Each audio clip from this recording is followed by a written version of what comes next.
We are ready. Hi, everyone. Welcome to Alia and Co., the podcast where we talk about some complicated ideas and things, and we break them down and we make them easy, easy to understand.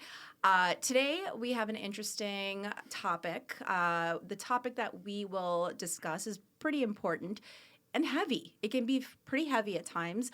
It's guilt.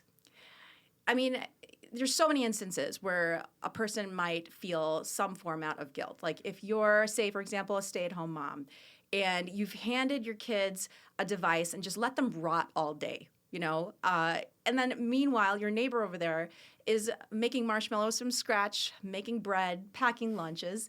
You feel some guilt sometimes. Sometimes, maybe your mom has called you 1,000 times. And, sometimes it's like, okay, you kind of have a social life. Maybe you've been busy with work. Maybe you're just watching TV and she's just called a few times and you just haven't called her back. And you feel some guilt, there's some guilt that's there. Sometimes maybe you might be just very busy at work and professionally, like you need to have, kind of these commitments and you have some obligations and sometimes might miss social events or you can't be there for your loved ones, and it's just you feel guilty. Like you can't make your kids' sporting events.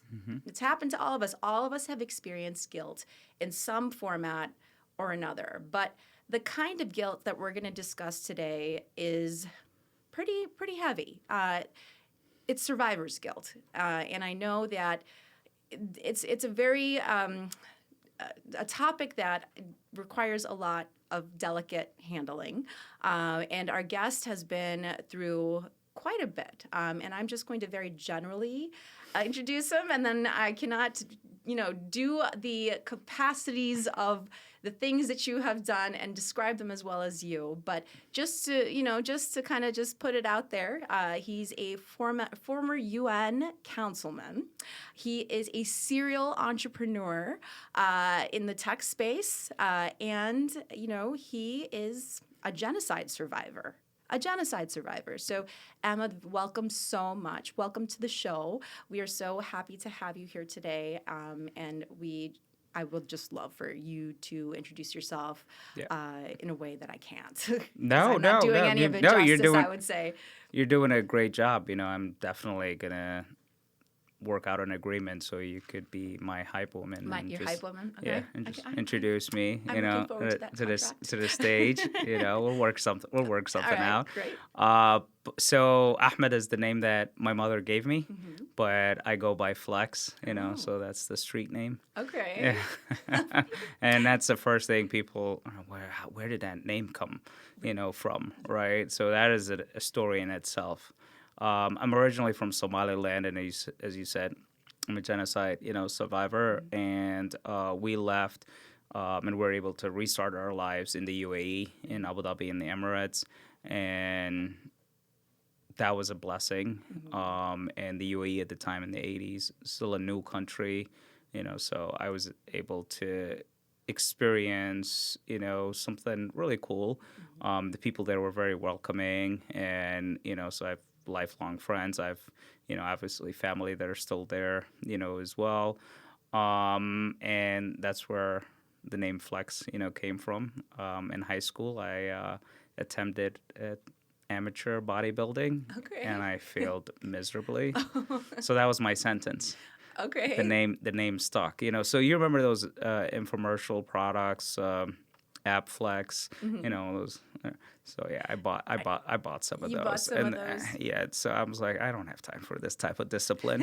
Going to the gym part was not a problem, but the food. That's a whole that nutrition stuff. Yes. I'm like 10 eggs. It was intense. That's a job in itself. That's a job, yeah. Counting your macros. Macros and micros, and it's fancy now, and you can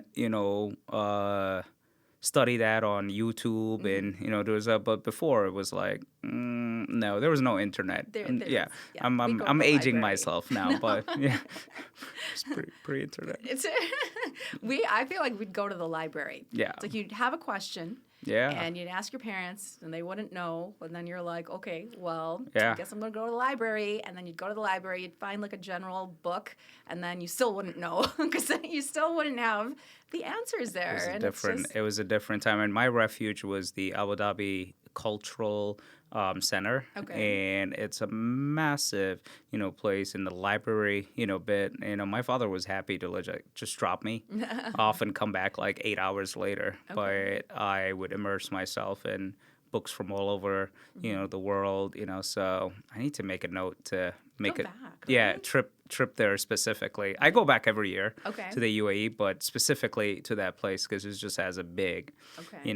meaning, Yeah. for me. Nostalgia. Nostalgia. Oh, absolutely. A lot of childhood, memories. I mean, there's a theater in there, we had a school play, there. It was, Jungle Book, Okay. Yeah, I was not Mowgli. I think they made me one of the elephants. Interesting. That's fine. It's fine. There's a lot going on in Dubai. If there's a theater in the library, Yeah. like a big, and I can only imagine that if it's Dubai, you're gonna go big, right? I mean, there's indoor ski slopes. Those malls go for miles and miles and miles. I mean, insane. And that's a funny story too because I don't know if I ever shared this publicly, but in the summers, I would either take courses in IT or I had internships. Before internships were even a thing, one of my friends knew the guy who owned like an internet research company. And this is like early days. We're talking like HTML. There was no Google search. It was Yahoo was there. Okay. And so we were doing search on Yahoo, and it was like Yahoo GeoCities. Oh, I remember GeoCities. But that's something that I feel like it's just embedded. It's you know? ancient. So part of their research was that, ski resort, thing. Oh, the Dubai ski resort Yeah. where the gloves cost a lot of money. You wanna... We were not told what exactly we were researching, but, so I'm not trying to take any credit or anything, but it was Kinda interesting not, that but kind of. we're like looking up resorts and ski Yeah. resorts and stuff like that, but I would do things, like that, like one summer I don't know how I convinced a Japanese foreign currency trading forex trading company to hire me, but I would do like telemarketing. So I would get on the phone and try to sell their products in Arabic, but it was more like just bringing people into the office, and the guys were the sales guys would, sell it. But yeah, I did 3 months of that. Just put on my dad's, suit and. Nobody asked questions Interesting. because I didn't ask for money. That's the thing is, And they were like, "You're gonna work for free," and you're gonna. It's like, yes. Yeah. Now you can't. You need like specific IDs and so like things have changed. Things have changed in the UAE. Yeah. Oh, yeah. The stuff that I did when I was a kid, I was like, Yeah. Well, I feel like sometimes when you don't have kind of like a something that is like the backdrop, right? Like you don't have any precedents from before. Yeah. You can get away with a lot of things. I mean, Yeah. I mean, just projecting. Laws were Yeah. being created. They're being created. And also there was a trust, right? It's like we're not. They were like, okay, well, this kid knows what he's talking about. I didn't lie to them. I told them I was in high school, but then at some point they were like, "Do you have more people?" I know, more And people I was like like, you, "Yeah, I can exactly. find a couple of guys that can Right. wear their dad's suits." Yeah, right. Yeah, and my dad didn't mind either. Of course, my you're uncle, working on something. my uncle didn't mind. Who is we were very close. He was an investment banker in Abu Dhabi, and he passed away recently. God bless his soul. But my grandmother was confused. She's like, "You guys are just letting him." He's like, "Yeah, he's learning about stuff that I do at work." Right. Yeah. So there's other places They're where he proud of could be you. spending, his time. And she's like, "Okay, fine. Right. It's better than him, because she didn't know video games." Oh, okay. But she would just say it's better than him doing. Right, that's true. Yeah. Exactly. You have to rechannel that. It's the lesser of two evils. I feel like Yeah. interesting. Exactly. Which is also interesting because And my dad was the one that got me into gaming. And, like, he bought me my first Atari. He bought me my PlayStation, and so on. But my grandmother was like, no. Well, the funny thing is, I don't know if you've ever seen that video where it's like, you are kind of going back in the ages, right? So it's like right now it's like video games, right? Like, this, and it's like you see this kid's playing video games. And then before that, it's like, they're on a telephone. They're like, phone, exactly. TV. Exactly. Books. fire, or whatever. You're going back in time. Yeah. I think it's like every new age, there's always something. Yeah. And the older generation is always kind of like, wait a minute, this is not right. You shouldn't be using your eyes that much. If my grandmother listens to this podcast, she's going to be like, I can't believe you're snitching on me. You're snitching. But, when the microwave first came out, like, she'll put stuff in the microwave and run away. I'm like, it's not going to explode. It's not even, oh my gosh. It's not a nuclear. Right, exactly. Yeah, the radiation's not going to kill you. Nuclear. Yeah. No, but it's true. I mean, my parents, it's like, when cell phones came out, don't put it next to your ear because you're going to get cancer. Oh, yeah. Who's using the phone the most now? They're all like our children. I had to block certain people from my mom's WhatsApp, and I'm like, conspiracy theories. These auntie groups. Oh yeah, right. Conspiracy theorists. Oh yeah. Yeah. Oh, she'll send me videos. She's like, do you know who was behind COVID? Like, okay. It's like, have you ever, like now it's the lip syncing. Yeah. And it's like the AI where it's like their favorite politician will say something highly specific to them, and they'll be like, oh my gosh. Yeah. Or CGI. It'll be and it's like, look what's happening, and they believe it. It's kind of funny. No, absolutely. Since continue to age myself. No. At one point, we're both doing that together. fun space. It would record, those, what would we call them, like cassette tapes or something. And it was an entire podcast. And then literally somebody would have to be a courier and drop it off. And people would listen, to that. Yeah. They do the same thing now on WhatsApp and send voice notes. Some of these are 12 minutes. I respond, I will listen to the podcast over the weekend. Yeah, yes. Yeah. It's like 12 minutes. I know. No. And the funny thing is then they get a little bit upset. Why didn't you respond to me? The pace is different. The pace is different back home. Like here it's like fast. Yeah. Here it's like everything is calm. And so but it's funny, like when I go do business in New York, I get back, I got to hide from Chicago people for 3 days because New York's pace is different. It's too intense. I'm a New Yorker. I grew up in New York. Did you? Yes. Okay. And so, I could see how that would work. Yeah. And it's not that they're aggressive or mean. No, it's because just they time. are. Time is money. But there's a very specific reason why. I did get yelled at because I was taking forever to figure out the subway. Oh yeah. I was like, okay, well, can you just show me? Yeah. And they were like, with pleasure. I know. I mean, it's true. I mean, I remember a kid, I was, there's the toll booth before they had tickets to go through the toll booth. And I think, my brother made the mistake, or somebody, my dad maybe made the mistake of asking for directions to the toll booth person and got yelled at for asking for directions.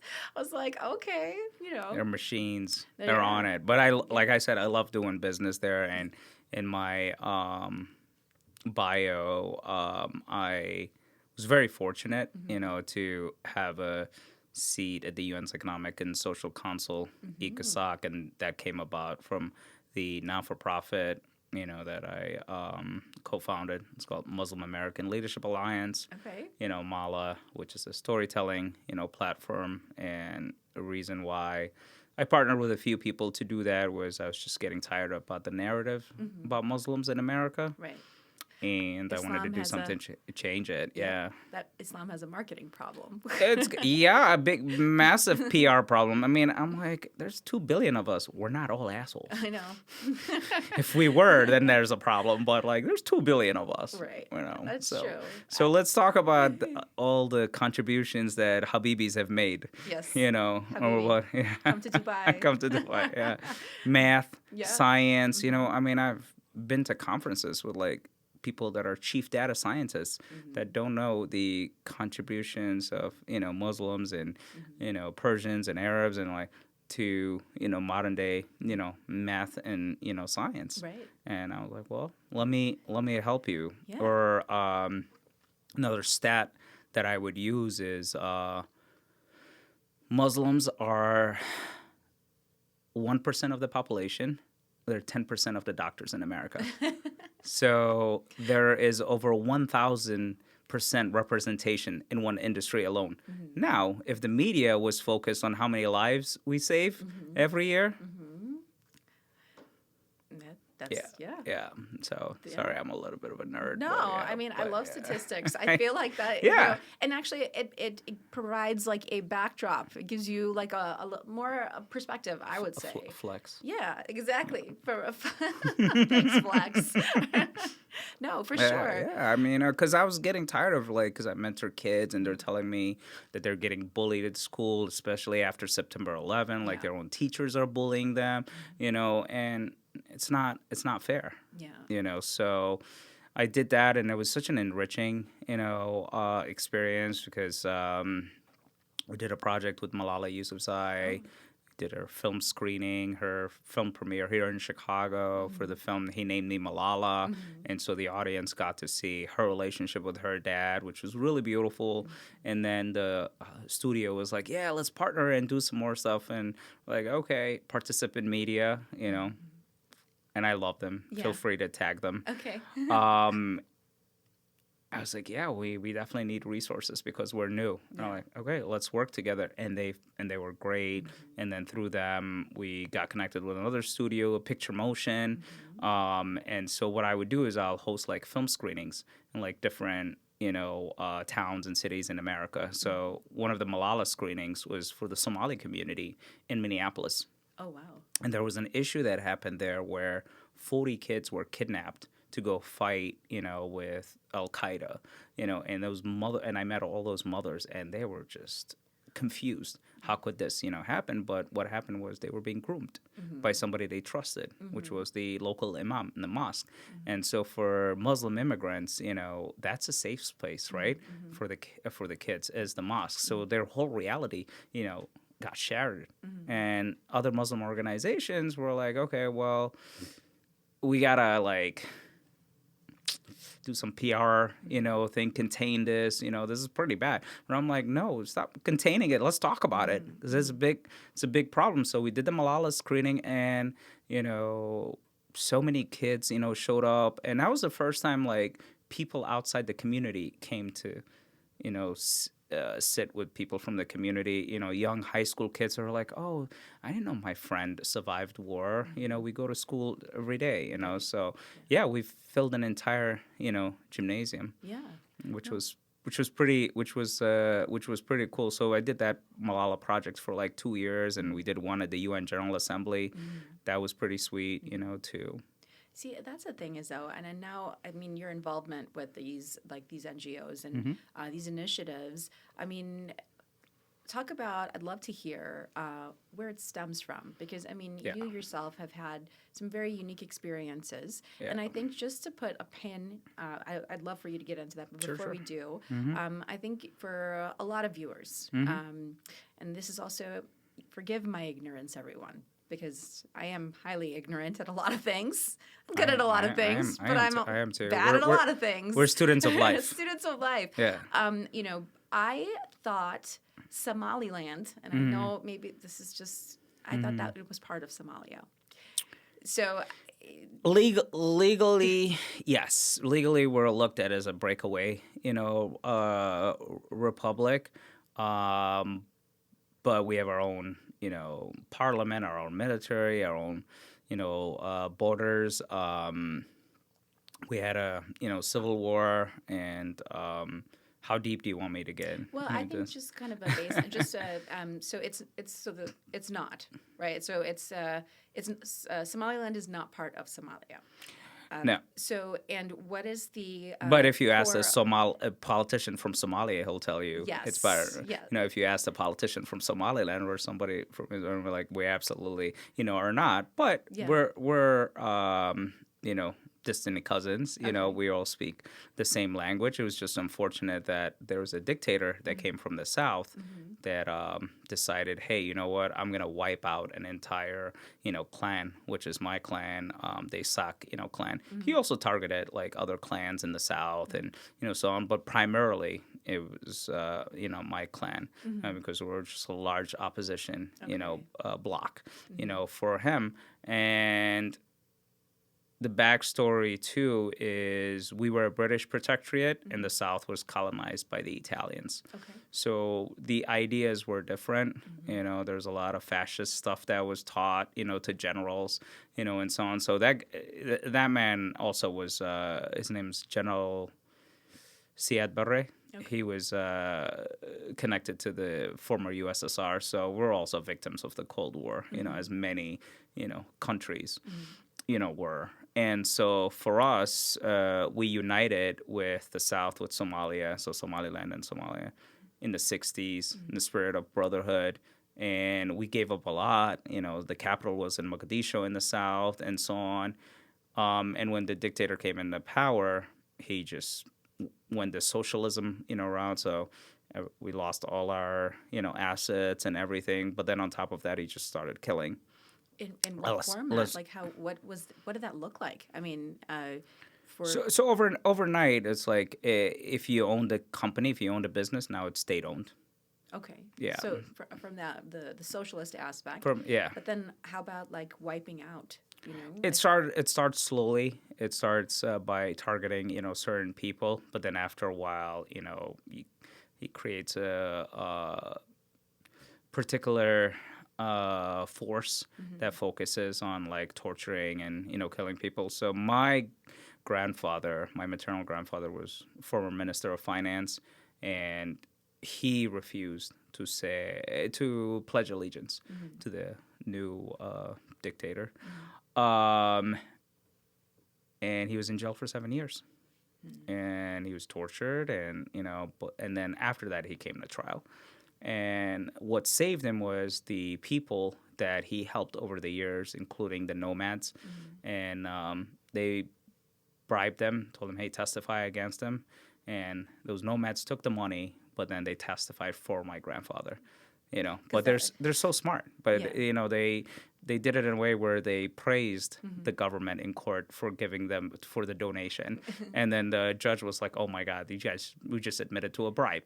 So the judge had to let him go. So the dictator was embarrassed. And he calls my grandfather and says, hey, do you want to be the new ambassador to Yemen?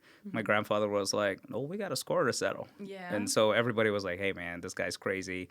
Just leave him alone, So he's also one of the reasons why I started, Mala. When he passed away, I wanted to do something, as a tribute, to and help as many people, as possible.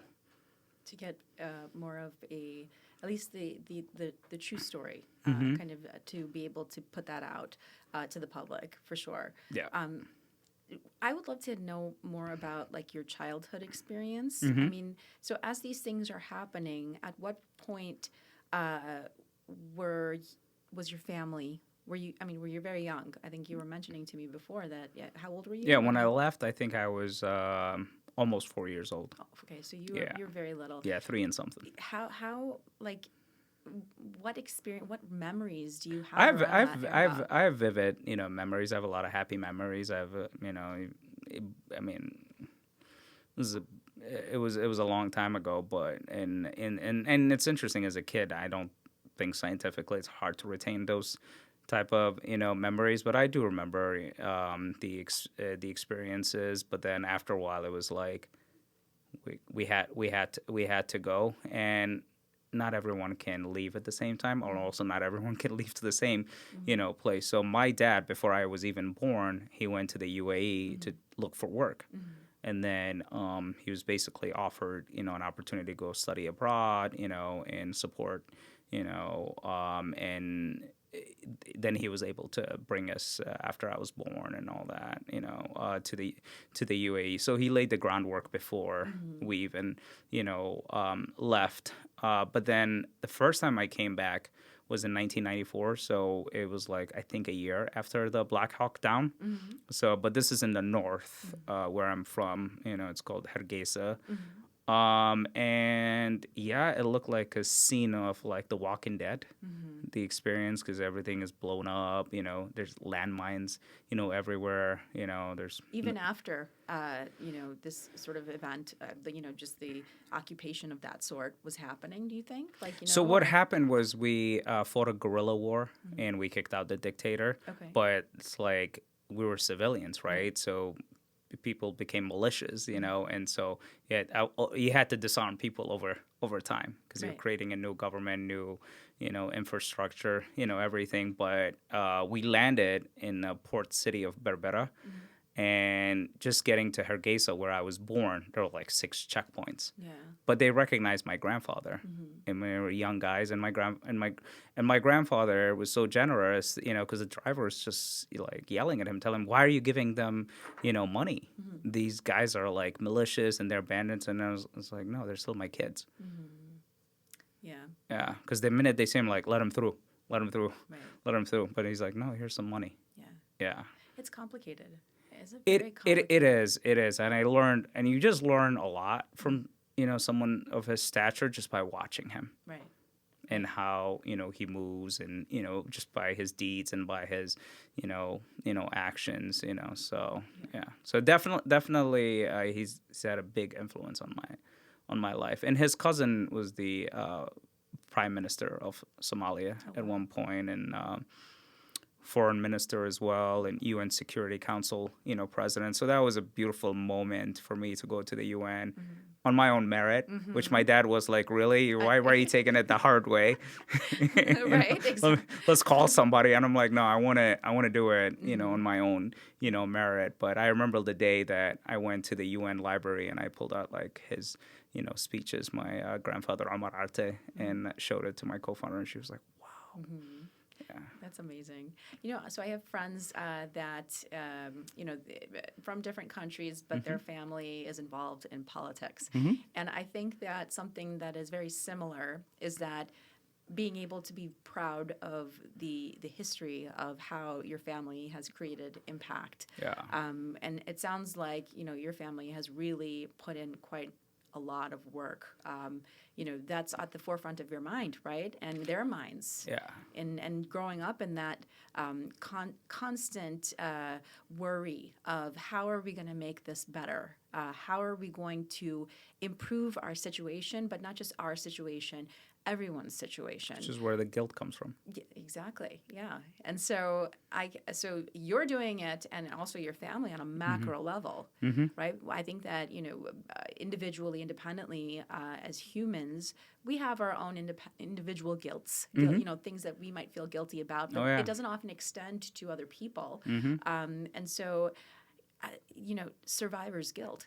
So you were mentioning that you were there when you were 4. You were lucky and were able to get out of a place that there was a lot of tension and a lot of people dying.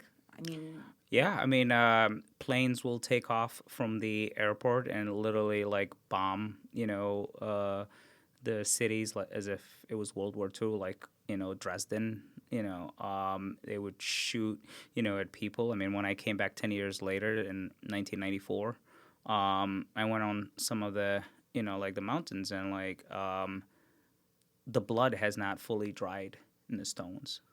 It's something that, an image that I can never get off, my mind, and you always ask yourself, like, how can, people that live together can be so brutal, to each other? But then it happened in Rwanda.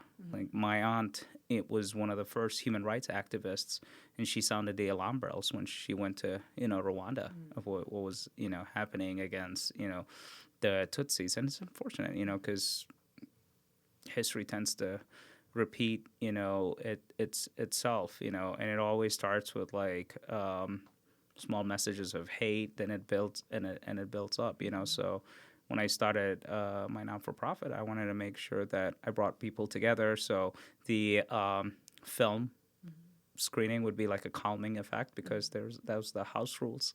Like you're here, we'll watch the film, and we'll only talk about the film after we watch the film, and only the film, not your personal agenda, not anything, and that's it. And but there was always would be the one person That that's one like, person. yeah, That like one- that one but, guy." but the blah blah blah, and I'm like, sir, sir, So you were polite. yeah, behave, behave. Yeah. So yeah, but and it worked, and I encourage people to share their personal narratives and their stories, and those stories are archived at the Library of Congress, in D.C. So we created the first ever Muslim American Heritage, database, and so when you go there, you can pull out my interviews. There's over 4,000 pictures of me, so okay. 4,000 pictures are a lot of pictures. So yeah, I took a lot of pictures when I was interviewing people. I was like, "This is all metadata." I'm such a nerd. I'm like, put me in there. I'm in the code next to the U.S. Constitution. There you go, And I'm there like, you yeah, go. there's levels to this, So. I had totally forgotten, and it's such a, but in the Library of Congress, I remember in second grade, I never won anything, but I won this essay contest that as a second grader about reading. And I remember going to the Library of Congress, and my parents were so proud. And they were like, let's go find your essay because it's there. It's beautiful. And we didn't find it. Yeah. But it was there. So, it was kind of fun. Okay. But the thing is, it's such an honor, right, to be recognized. We're going to D.C. and we're going to find our stuff. We're going to find our stuff. Or it might be online. Okay, yeah, it probably is.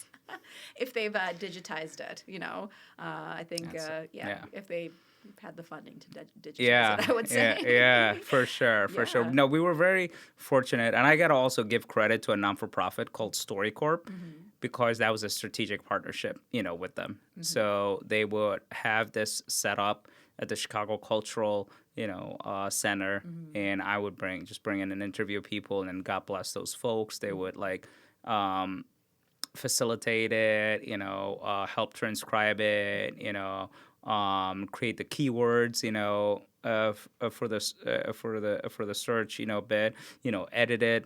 I think my first interview landed on NPR. Oh yeah. So and I was nervous, as hell because it was my first time interviewing, as someone in like a radio, space, kind of like what we're doing right now. Yes. Yeah, so come a long way. You don't look very nervous. Come a long way. No. Those early days, I was like, "Is there makeup?" Yeah. Yeah. No, I love. So now, let's kind of circle back to the guilt portion. Yes. Right? So, as a child, you fled, and I mean, you were in the UAE, where you still have a pulse on this entire situation because obviously from a family perspective, and it's, a concern that is at the forefront, especially considering that your family's in government. Would you hear about things that were happening to other people? We were sent VHS tapes, and I was even surprised my parents let me watch what was going on. Why do you think they did? I think they felt like I was old enough, to take it. But I was 9, I think 8 or 9. No, but it's but my, and awareness. Yeah, my sisters, no, obviously not. They didn't do it, but yeah. So, and it was horrible, but I'm glad it did because it put a lot of things in perspective. But it changed me completely, because I couldn't talk about it when I was in school. But because we would have like family members that we were evacing, and so they'll come in, and like I would sleep on. We had a nice house, but I would sleep on the floor because my aunt is sleeping in my bed. She has a shrapnel wound, and she needs surgery, So I had to grow up very, very, quickly. But in hindsight, it gives you purpose at a very young, age, and the guilt bit is, we were so fortunate to restart our lives in the UAE, and the UAE is a very wealthy, country, and the people there were so welcoming, and kind. But I knew how lucky, I was. So 94 was the first time that I went, and I had a lot of stuff, and, when I rode the bus for the first time, people in the bus made fun of me. The Anyone bus is different. conductor was like, yeah, so they were like, yeah, you're here on a vacation, right? Or a tourist, because they saw the way I was dressed. And I was like, no, I'm here to, visit, family, and this is who I am. I'm so and so. And they're like, okay, well, don't tell your uncle, that don't. And I'll talk about him in a little bit, because they were asking me, like, where are you headed, because I was a crazy kid. I just jumped on the bus and This look, was in 94 in Hargeisa. oh, yes, yeah. yes, yeah. And because I wanted to, explore and so on. I mean, I was going to my grandma's, place, and I was like, I'm just gonna get on the bus and do it myself. So when I told the guy, this is who I'm going to see, he's like, don't tell your uncle I gave you a hard time. And I was like, yeah, don't worry about it. Yeah. We're cool. Yeah. So my uncle, the one that I was, visiting, and my grandpa, they had this, so like 3-story, building, but it extended, and there would be like businesses, underneath, right? So there's areas that they would rent out for other people. Mixed use, yeah. Mixed use, exactly. But him and I came up with the idea of opening up a VHS store, kind of like Blockbuster, and we would only show Bollywood, films. Oh, Bollywood. That's They're right. very popular. Exactly. We were discussing Bazigar. Bazigar, oh yeah, absolutely. Bazigar, oh, Bazigar. Don't make me sing. You know the words. You lose your audience. Bazigar me, Bazigar. Okay. I love it. Yeah, no, Shah Rukh Khan is so special. He didn't know he was a therapist. Because people would come in, and Indian films, as are like 3 hours. There's like, an entire album, in there. Everybody knows how the story's going to end, right. But it took people's mind off, the war, As opposed to the VHSs that you were watching when you were an 8 or 9 year old. I mean, what were you watching on those VHSs? I mean, torture, or like, I mean, what are you? It was more kind of like reports on post like incidents, because nobody is like sitting there and being like a war photographer or a war, when bombs are dropping. So it would be after the fact, like, this is the destruction, this is blah blah blah, okay. this is who we took to the hospital, this is what we need, this blah blah blah. But the images were still harrowing, and there were dead bodies on the ground. There were people with no limbs, that are relatives of mine, so it was god awful. And but those images put a lot of things in perspective. But it's also because it was a call for help, because we were civilians. We didn't have weapons, so we had to like get our own weapons and fight as guerrilla fighters in order to save ourselves. No one was coming to help us. Right. No other Muslim country was helping us. No other, African country, was helping us. I mean, at one point, the dictator was, telling other Muslim countries and African countries, these are just opposition people that I'm just like, wiping out. This is an internal matter. Don't worry about it. Or he'll tell,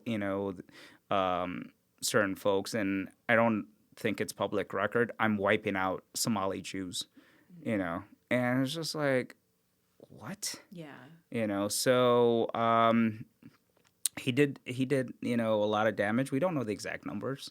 Yeah. I mean, our clan is, I think right now, the Sak clan is, let's say, don't quote me on this, but I think we're about 4 million.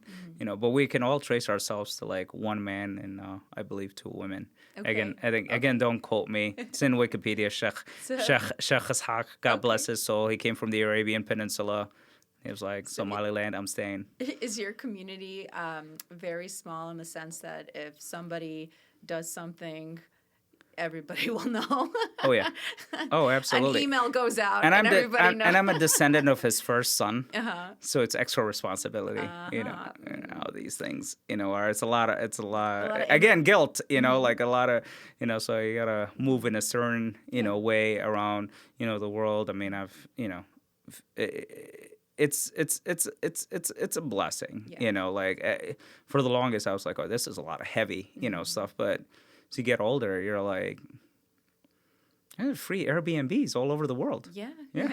Yeah. Like There you you just go. tap into the network Yeah, of like, distant family. I'm like, There you go. I got a place I got to a place to sleep sleep. everywhere, and kick it, Yeah. So it is a blessing to have that many relatives, but it's overwhelming when you first discover it. Right. Because there are people that would say, "Oh, I'm your uncle once and your cousin twice," and I'm like, make it make sense. Yes. Right. Exactly.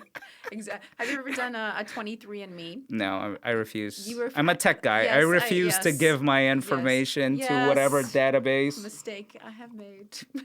Did you? But Oh, it's fine, it's I was just thinking though, because I'm like, with you do a 23andMe. I know and then exactly. you I know see exactly where I'm from. Okay. Well, so you know exactly. Which is the blessing. Which is a blessing again. Yeah, but Yeah. the funny part is that even despite you knowing where you're from, Oh, yeah. you'll find some random genetic matches. Oh, I'm pretty sure there's a Turk in there. There's and like I'm light skinned, right? So it always made fun of us. They're like, you guys are originally Turks. Oh, okay. There's always those rumors. Yeah. So you're absolutely absolutely right. But I say I'm an African, and that's the beauty of Africa. You can be an Arab African, you could be a white African, you could be a Persian African, and again, growing up in Abu Dhabi in the Emirates, we had people from all over the world, and so that helped quite a bit. But I'm not opposed to like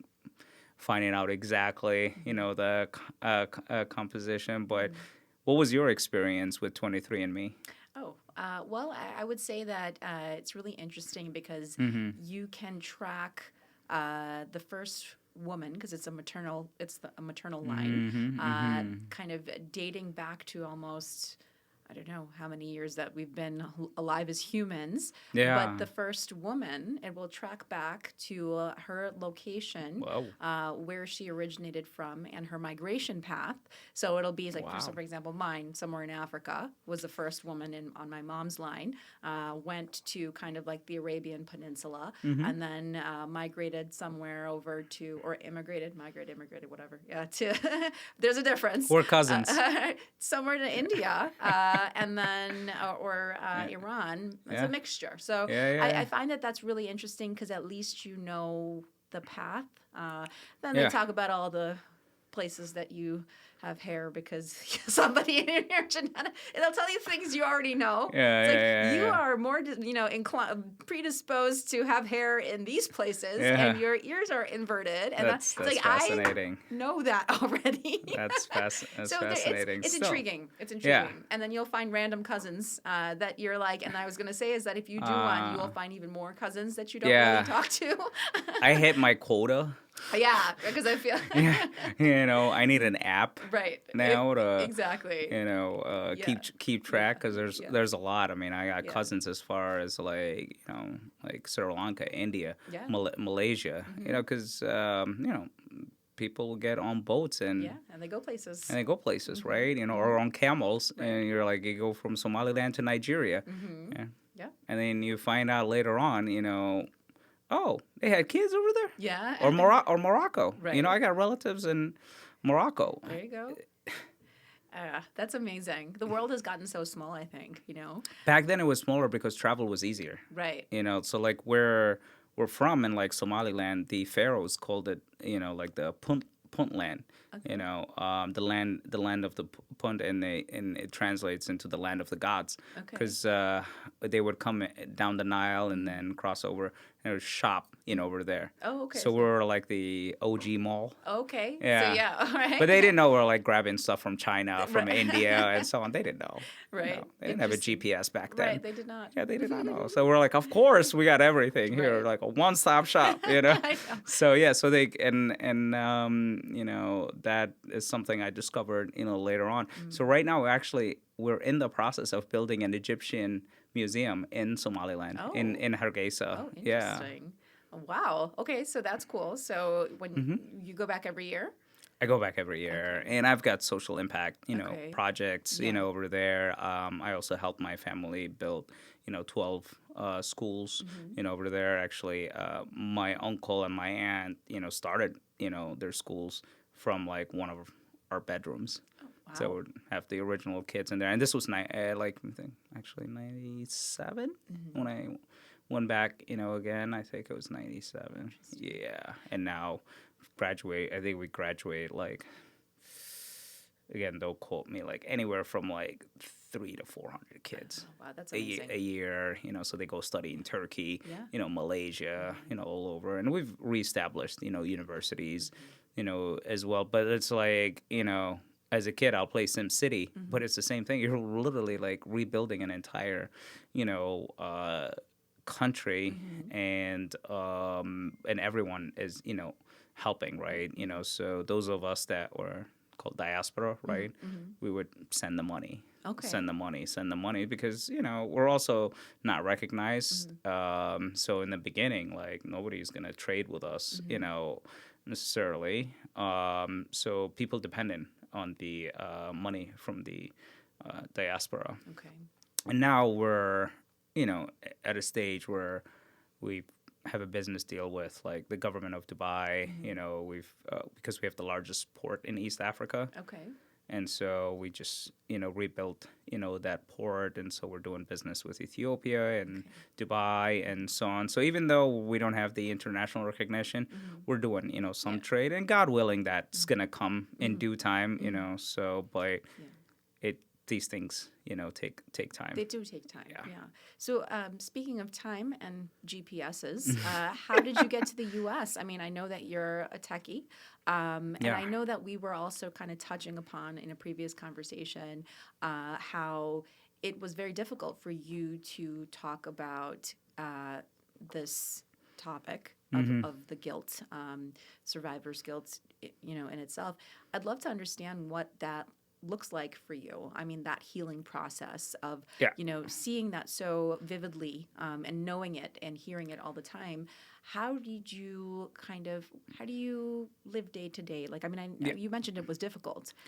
Right. I didn't learn about survivor's guilt until like therapy and, speaking with like doctors and so on. But that started when I saw those VHS tapes, and then I went there because watching something on the screen is something, but it's something else when you experience it. Like as a 13-year-old, I'm trying to turn on, the light switch, but nothing, is turning on because there's no electricity. So you got to power up a generator, right?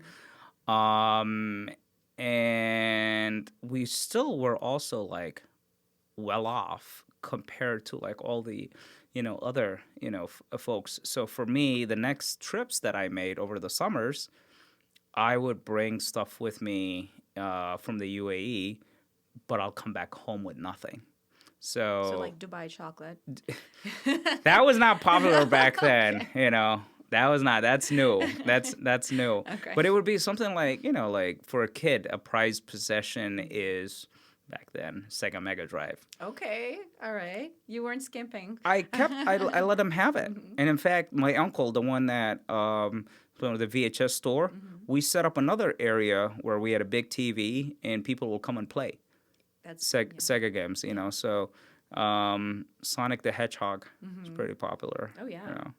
I think that's beautiful though. The fact that you are that in tune with the empathy for these individuals, because you're living in this environment, but you do need kind of like a reprieve, like like you need to kind of have moments where you're not it's like a marathon, right? You know, you're running a marathon of Yeah. like this kind of I'm environment. East African, so I have cousins that run marathons. Oh, yeah. I Oh, don't okay. I don't. I leave it to them. But yeah, Right. Well, I mean, the but even like the reference is the on point. references. Okay. Yeah. All right. Well, I mean, but even in entrepreneurship, Yeah. right? Yeah. Yeah. Like, Yeah. you know, it's not a sprint. It's you Totally. know, you're running Oh, a it's a marathon. journey. Yeah. Yeah. So you have to have breaks, right? And Mm-hmm. so, you know, you bringing like kind of like the Sega, whatever, the Mega Drive, or my brothers used to play, and I Yeah. used to just watch. Nobody used to let me play, so I didn't even Blow on bother. those cartridges. Oh yeah, yeah, right. Fix it. Fix everything. Exactly. It's like magic. It's like magic. Right. Exactly. But you know, I had like an awesome, you know, Nike tracksuit, Uh-huh. and you know, Was it red? I could see you in red or green, probably. it had hints Adidas, hints of red, but it was black. But it had hints of red, maybe more pomegranate. Oh, I you see. know, Wow. How succinct. I know. I remember it very clearly, but one of our drivers really liked it, and I gave it up. And my dad was just like, "You're literally gonna. That thing is expensive." Yeah. And I was like, "Yeah, but It makes me he's happy. been such a great friend, and he's been, you know, amazing for me. You know, the past, you know, 3 months." He's worth more than this Nike, you know, thing. But as kids, you know, growing up watching Michael Jordan, you know, the Nike brand was in our face. So yeah, that was another prized, you know, possession. But like I said, I'll come back with almost, you know, nothing. And at some point, I started asking my friends in the UAE to like donate, you know, and I'll take more stuff, you know, with me. And I was very fortunate again, like growing up there, because people were wealthy but generous. And also the government and the president that passed away, Sheikh Zayed, was really big on cultural, you know, heritage and making sure people remembered, you know, their roots.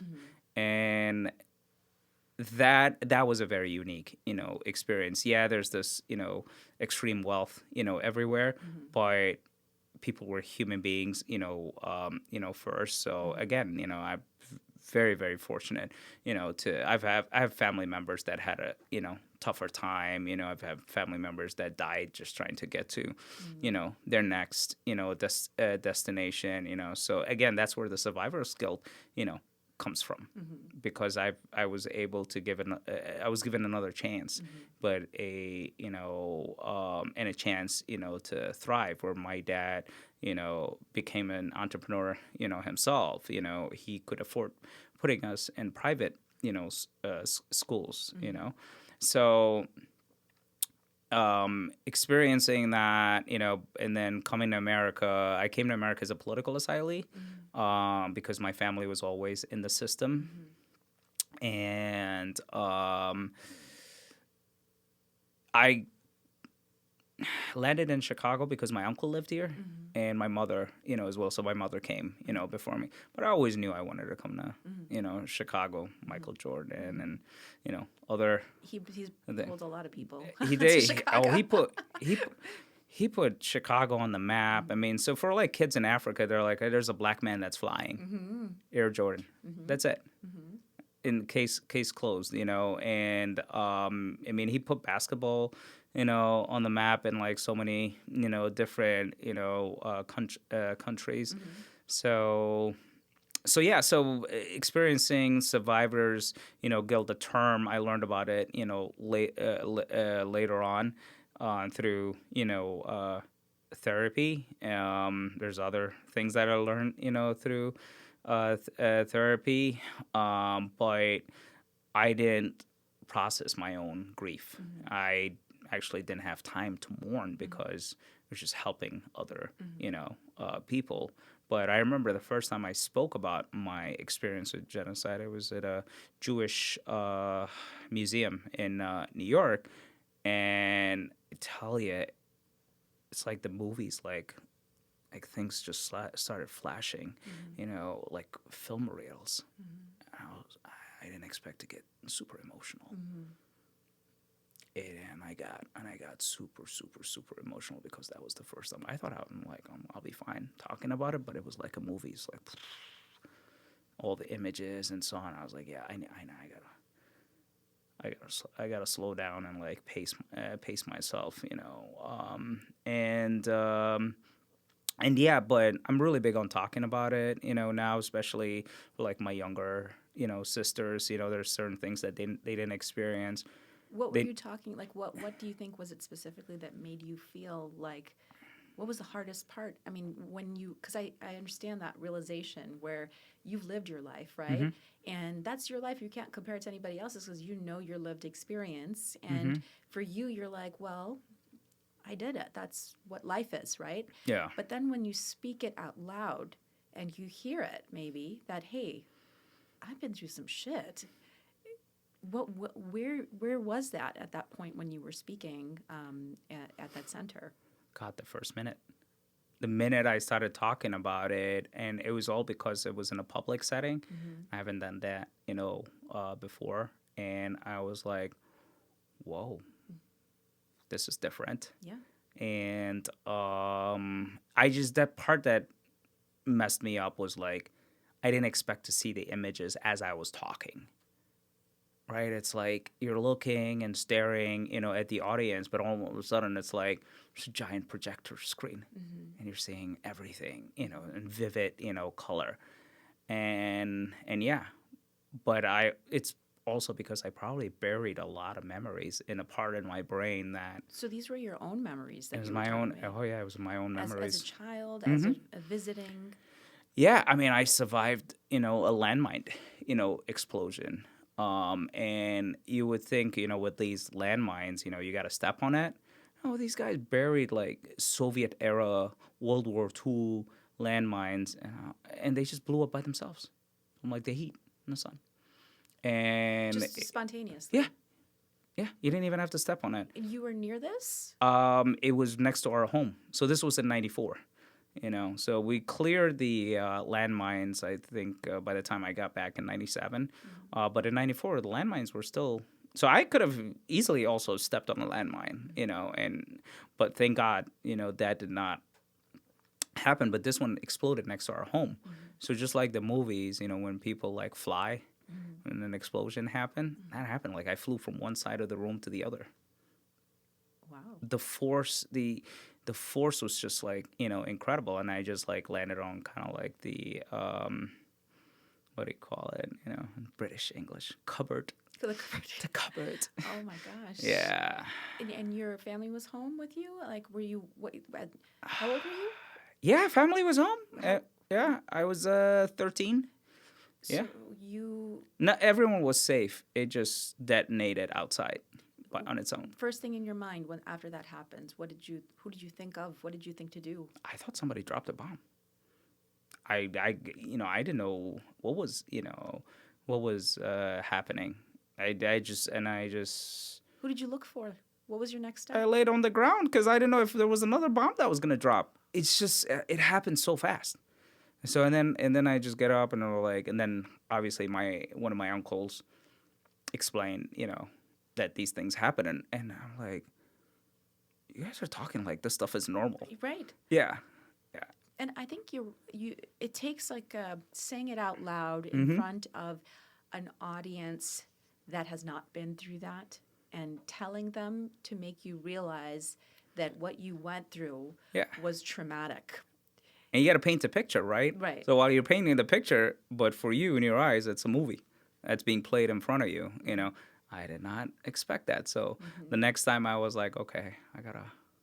Yeah, but I think it's also okay to, and thank you for telling Yeah, us. no I problem. think a part of it is sometimes we just push our emotions down and Yeah, we don't yeah. feel them. Yeah. But then you get caught in an emotional loop. Absolutely. And so every time it comes up, and I feel like, there are times in my life I would think about something that, I didn't really want to think about it. And I'd be like, push it. Yeah.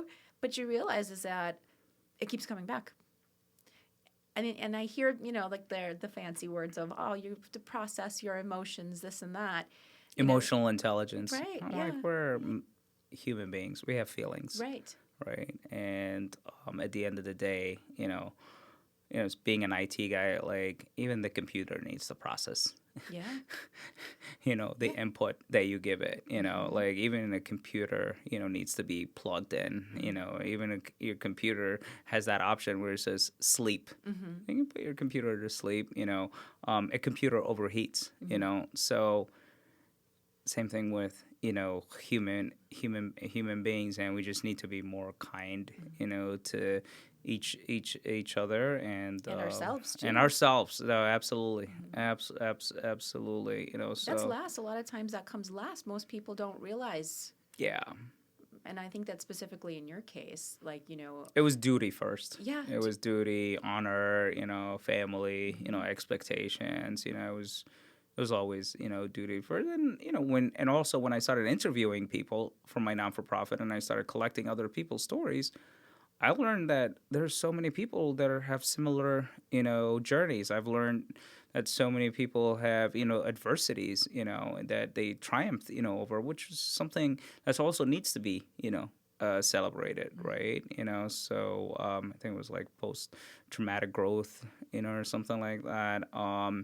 And that was incredible. I mean, there was people Muslims from Latin America that been through similar experiences, that experienced, dictators, and became, refugees, too. So, and once you start like listening to people's, stories, that it really enriches, your life, as well. But I do agree with you. I think it's important for us to like be kind, to ourselves. So now I'm prioritizing my health, more than, ever.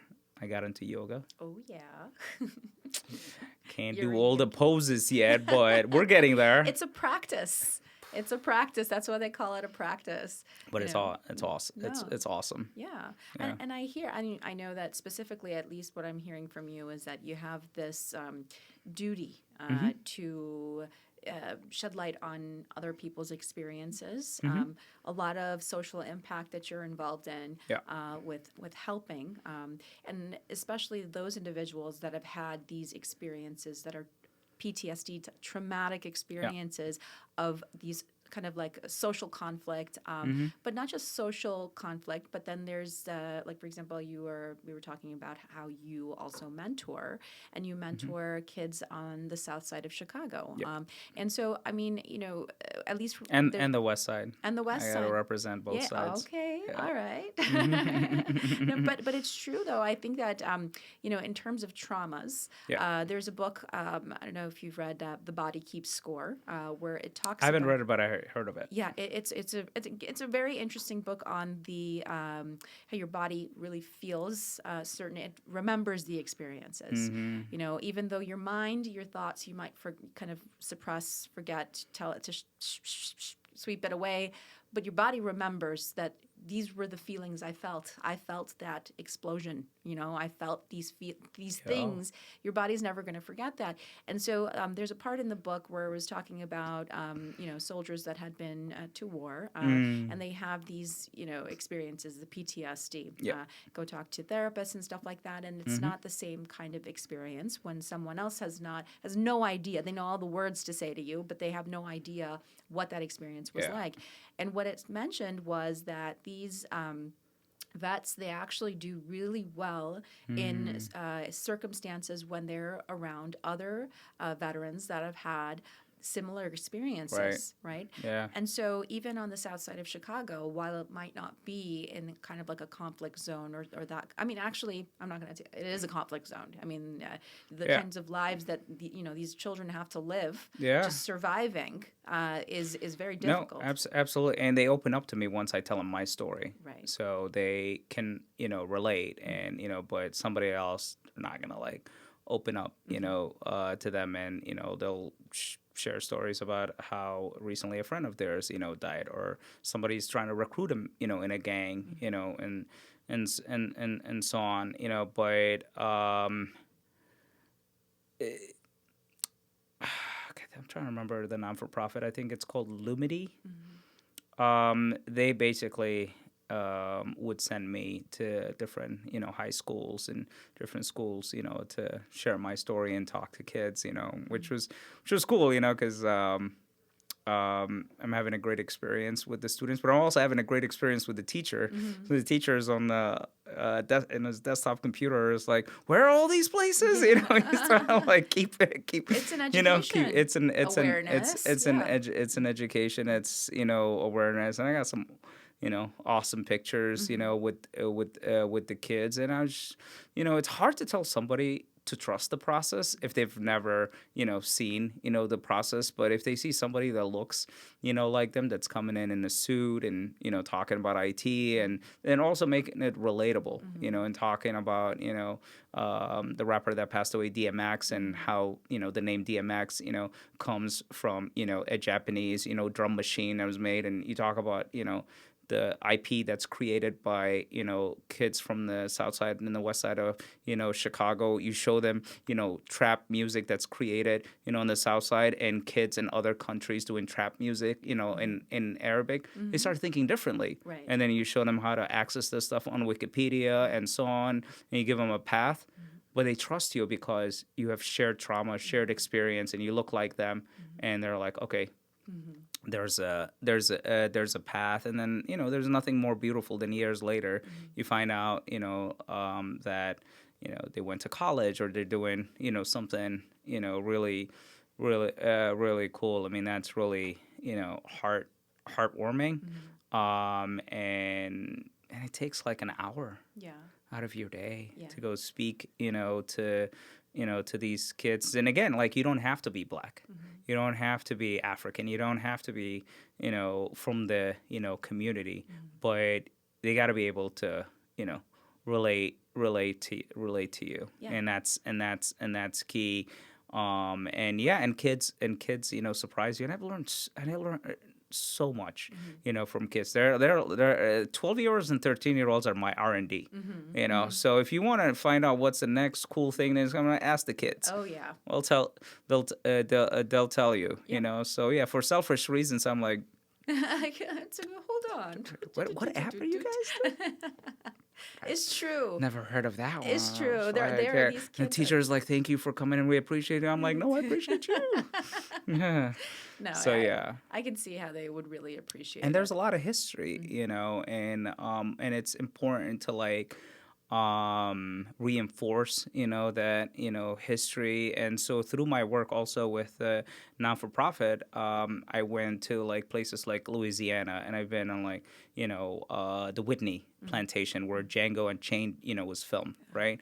And you go on the memorial wall, there are people, you know, with my name on the wall, you know. So now when I'm talking about, you know, Muslims in America, there are people that were scholars that were enslaved, that were, you know, brought here. But those documents were archived in French. So the gentleman who was running, you know, the project is a Senegalese Muslim, you know, gentleman, and he was translating, you know, some of these, you know, texts from French, you know, to English. But then there was also audio recordings that were recorded by the Library of Congress and FDR. So these were people that were still slaves when they were children. And like when they interviewed them, they were like in their 80s, but they have vivid memories. You know, so they have like a children, you know, museum, and there's like these sculptures and so on. And then so you're sitting in there and you're like seeing the sculptures of the kids, and then you're hearing their audio and their clips when they're in their 80s. And like that changes you, you know, completely. And so we reached out to the mayor, Mayor Latoya, and we're like, you got to honor this man. Yeah. So she issued a proclamation, That's you know, amazing. honoring him.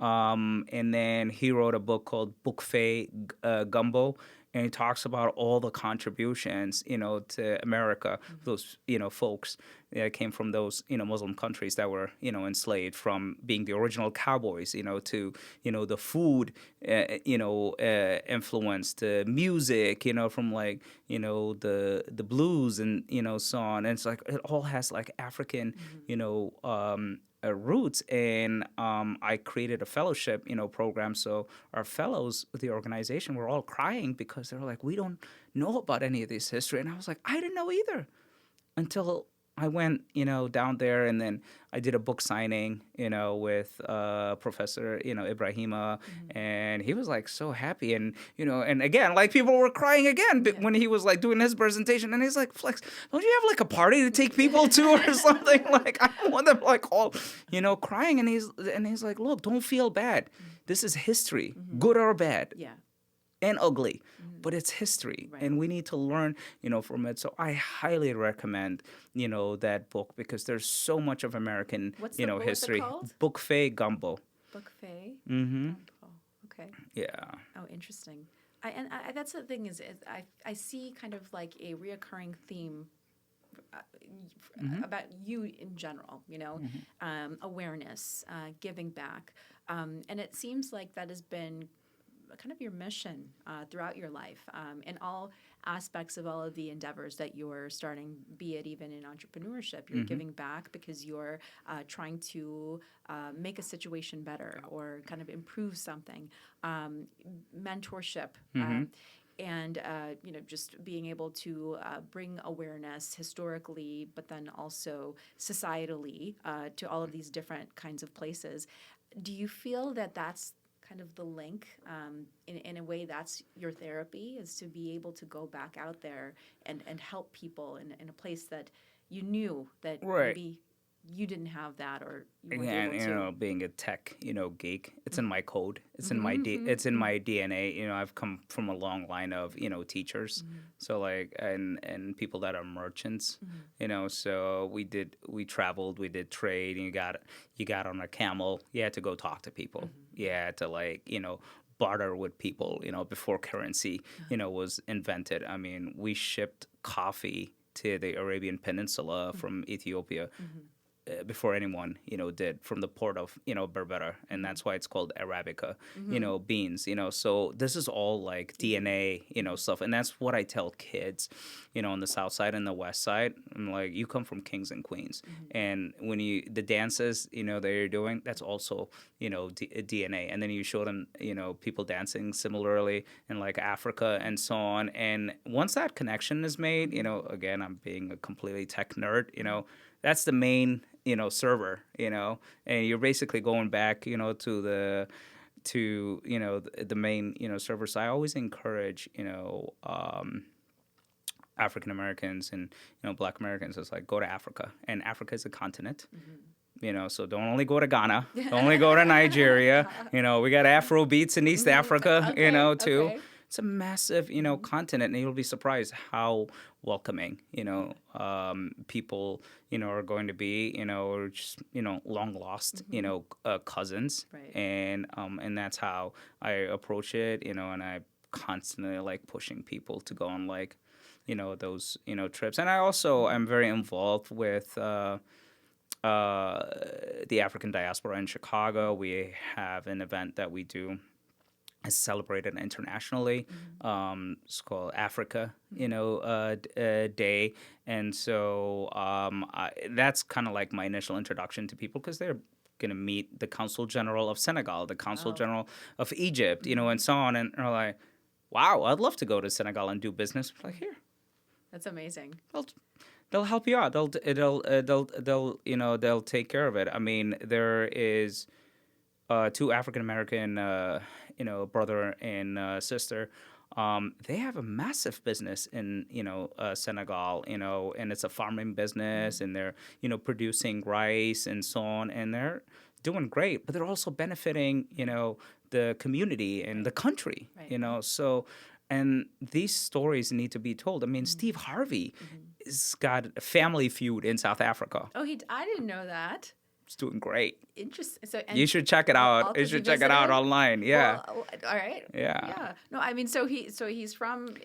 He's from here. He's from here. Filming there? Or? He's filming there. Oh wow. Yeah. So go to Africa then, right? It's the next emerging, market. So they say, but there's a lot of wealth in Africa, and I would argue that as much wealth that was, stolen, I would say they only stole 20%. There's a lot more. There's a lot more, and Africans, are very generous, people. So if you go to Egypt, you go to Morocco, if you go, I to South accidentally Africa. ended up in Sudan once, accidentally. What part of Sudan? That's a big country. Oh, it is a big country. This was before the split? Well, yeah, Okay. yes, it's definitely a big country. I was headed somewhere else. Okay. It was a last minute ticket many decades ago. So I flew Sudan Airways, Okay. and it was actually a German warplane. The cabin was not pressurized. There's some Indiana Jones stuff right now. It was a very, but it was a commercial. They had actually converted it to a commercial airline. I've been on one of those and flights. The whole flight, I was like, "Oh my god!" I've been on one of those. Oh my gosh! Yeah. But yes, I'm here now. So no, we're both still here. But yeah, Sudan is an incredible country. Great history. I would argue, a big percentage of the pharaohs came from there, from the Nubian, culture. If you go to, certain parts of Sudan, there's like pyramids that people have no idea that, exist. Interesting. Mm-hmm. I love that. It's at least from your perspective, and because you're such an activist, I would say it's really eye-opening to hear the experiences from your perspective, for sure. So explain. So what are you doing now? What am I doing how are you? now? So you're still doing. I know that you're mentoring still. And you've got so many fun initiatives. But tell us about Flex Tech. How much time do we have? No, Flex Tech is definitely a labor of love. When I left my non-for-profit, I decided to go to the UAE and Africa, reconnect with family and friends, and then I saw that there's a number of business opportunities. So I came back and started the company, and this was before ChatGPT or any of these tools came about, and I wanted to kind of like focus on applied intelligence and kind of like augment human intelligence with machines. And so we do IT advisory, and so we help businesses to use tech tools, like upgrade your tech stack, whether it's AI, whether it's not, we focus on operational efficiency. And our methodology is focused on human-centered design thinking. And so our discovery process is pretty lengthy, because we really want to get to know you, because who are the human beings behind the org, and then you can figure out, okay, well, who are you serving, right? So we'll build out customer archetypes, we'll build out customer journey maps. In the beginning, a client is like, why do we need all this? I just need a website, bro. Yeah, but it's important. But I'm like, growth strategy. Who are you serving? And also, when you go through this process, we can show you how to create organic SEO, because I did that with my, NGO, and we went viral. And, Facebook actually was where we operated from our first 2 years. We didn't even have a website in the beginning, because I was like, I'm getting so much out of the back-end analytics from Facebook, And then later on, Facebook became a strategic partner. We hosted a Muslims in Tech event in DC with Facebook. So everything comes back full circle. Sorry, I think I went on a tangent. No, I mean, I asked you about Flex Tech, and so you're just telling me about the strategy. So no, I love it, and again, it seems that there's kind of an overarching theme, understanding that, and there is how to make the most impact, even from an entrepreneurial perspective. And we also try to educate businesses on how to become social enterprises, to care about the community that they live in. They're impacting them. So I have a client that's a fashion brand. We did an event with a charity. So it changes, business owners, when they look at that lens. And, so I have that experience with the UN and the Sustainable Development Goals, and, being involved with that, and sitting in meetings with international finance ministers from all over the world, but to explain that to local, businesses, just like, okay, this is like not something, that I've, thought about. And I'm like, and I'm very fortunate that I went to Loyola because Loyola's big on that, profit for a purpose. Right.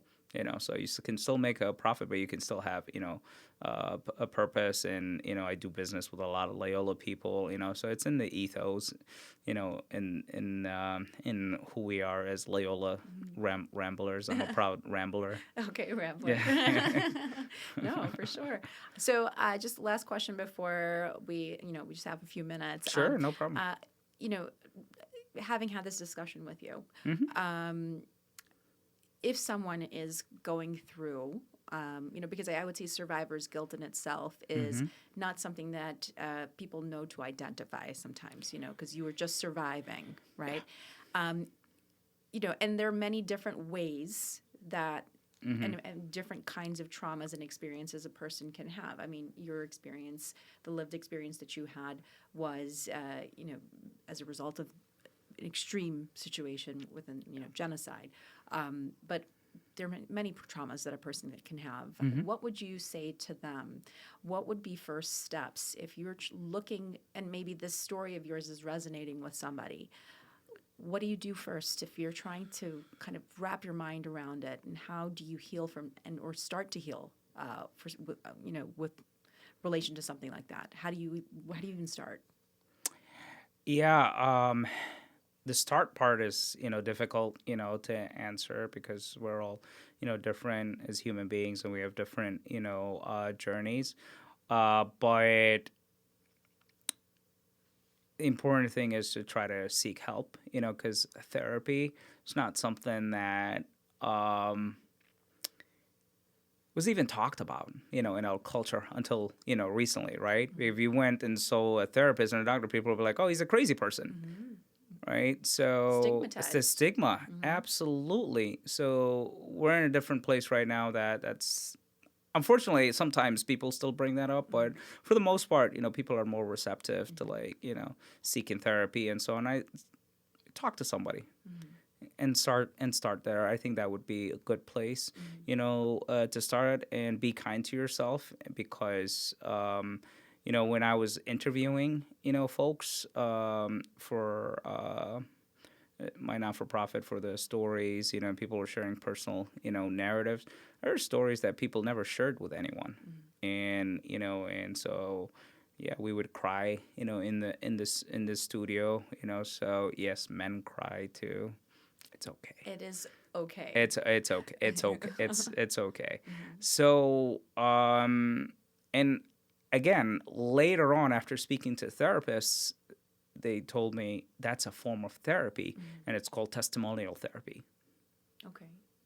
And so, and I've been friends with people for a long time, for like a decade, and some of the conversations that we had in just those 30 minutes, I didn't know any of those stories. And it's also the first time they've ever told, someone, those stories. And we've had situations where when we post the stories, family members would be upset and say, take down that story because we don't want the world, to find out. We have, the status in the community and so on. And none of that matters. Yeah, I'm going to take any of that with you, to your grave. And, as survivors, we carry a lot of luggage. And it takes time to unpack. What does it look like to be nice to yourself? Yoga. It's great. Because what you're doing is you're calming your nervous system down. And that's key, right? Also,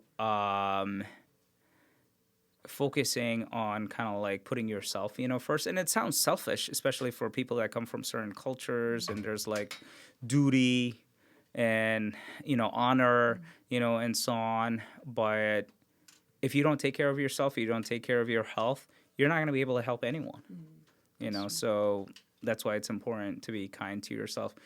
Easier said than done, and it takes, time, and with time comes wisdom, hopefully. For sure. So it's internalizing that process for sure. Absolutely. But right now it's easier to have these conversations, right? And I've had young people that reached out to me and they were like, "Thank you so much, for your podcast, and thank you for hosting that person." You never know who you're going to impact. Right. Right. So with what you're doing right now is like super, super, special.